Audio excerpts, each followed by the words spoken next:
এই চলে এসেছে আমাদের Sealdah Krishnanagar city galloping local. আর এই ট্রেনটা করেই আমি আজকে চলে যাব কৃষ্ণনগর সিটি হয়ে আমঘাটা, যেটা শিয়ালদা থেকে ছেড়ে এসেছে 10:52-তে। ঘড়ি কাটায় এখন ঠিক 11:58 আর এই মুহূর্তে ছেড়ে দিল Sealdah Krishnanagar city galloping local Naihati station থেকে বেরিয়ে চলে যাচ্ছে কৃষ্ণনগর সিটির উদ্দেশ্যে। আর এই ট্রেনটা করে চলে যাব আমরা ডাইরেক্ট আমঘাটা।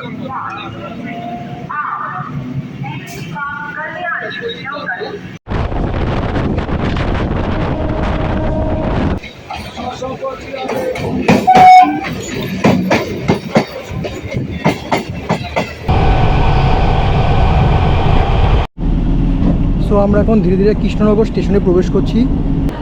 এই মুহূর্তে আমি এসে পৌঁছালাম কৃষ্ণনগর সিটি জংশনে। এখন ঘড়িতে সময় ঠিক 1:20 আর 1:30 অর্থাৎ 10 মিনিট টাইম আমাদের হাতে আছে। 1:30 আবার এখান থেকেই যেই ট্রেন শিয়ালদা থেকে কৃষ্ণনগর আসলো ঠিক একই ট্রেন এখান থেকে ছেড়ে দেবে আমঘাটার উদ্দেশ্যে। তো কৃষ্ণনগর স্টেশনে এসেও আপনারা চলে যেতে পারবেন মায়াপুরে। এখান থেকে কৃষ্ণনগর স্টেশন থেকে বাইরে বেরোতে হবে।